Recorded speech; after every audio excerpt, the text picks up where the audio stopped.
Swaraj engine LTD का share आज 10% के करीब इंक्रीज हुआ था और इसका रीज़न है इसके क्वार्टर वन 2026 के रिजल्ट आ चुके हैं। कंपनी ने अपने क्वार्टर वन में लगभग 16% की टॉप लाइन ग्रोथ दिखाई है और इसका नेट प्रॉफिट भी 16% के हिसाब से इंक्रीज हुआ है।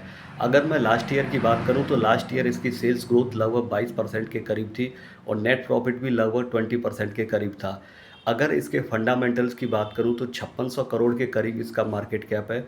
42 का प्राइस इसका जो रिटर्न ऑन इक्विटी है और प्राइस टू अर्निंग इसका 32 का है जो कि अभी भी रीजनेबल है और आर ओ सी 56 का है।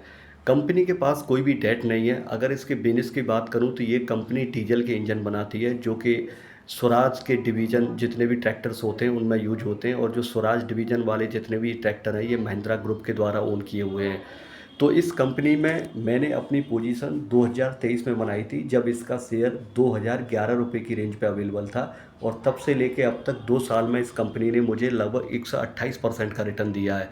तो आने वाले दिनों में मैं अपनी कुछ हिस्सेदारी इस शेयर से कम करूँगा।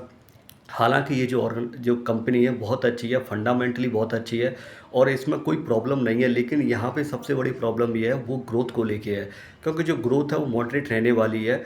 अगर आप देखेंगे तो मैनेजमेंट कोई कॉन कॉल वगैरह नहीं करता, लेकिन 2025 की एनुअल रिपोर्ट अवेलेबल है। अगर आप उसको एनालाइज करेंगे तो जो इसके कैपेसिटी जो अपनी एक्सपेंड करेंगे, जो प्रोडक्शन का जो कैपेसिटी है उसको थोड़ा एक्सपेंड करेंगे ये, तो उसके बेसिस पे भी अगर मैं इसकी कैलकुलेट करता हूँ, अगर थोड़ा अजम्पशन लेके चलता हूँ मैं, तो 11 से 12% की 2026 के लिए एनुअल ग्रोथ आने वाली है। ये कंपनी बेसिकली ट्रैक्टर इंडस्ट्री में डील करती है और इसका जो मैं अगर बात करूँ ट्रैक्टर इंडस्ट्री की तो इंडिया में 6 से लेकर 7% का CAGR है। इसके अलावा एक और कंपनी मुझे याद आती है ट्रैक्टर इंडस्ट्री में जिसमें मैंने इन्वेस्ट किया था कोविड के टाइम पे, उसका नाम है एस्कॉर्ट।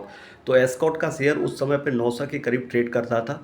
उसके बाद एस्कॉर्ट और कुबोटा का मर्जर हुआ था तो वो शेयर लगभग 3000 के करीब गया था और उसी रेंज पे मैं एग्जिट कर गया था। उसके बाद मैंने एस्कॉर्ट में कभी एंट्री नहीं ली या पोजीशन नहीं बनाई।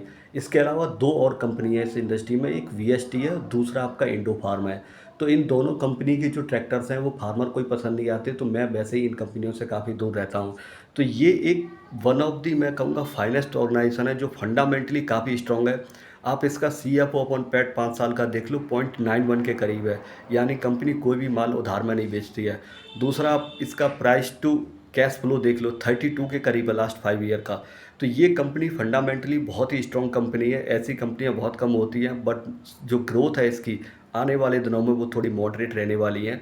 कोई रिकमेंडेशन नहीं है, आप अपने रिस्क और एपेटाइट के बेस पे डिसीजन लें। Thanks for listening.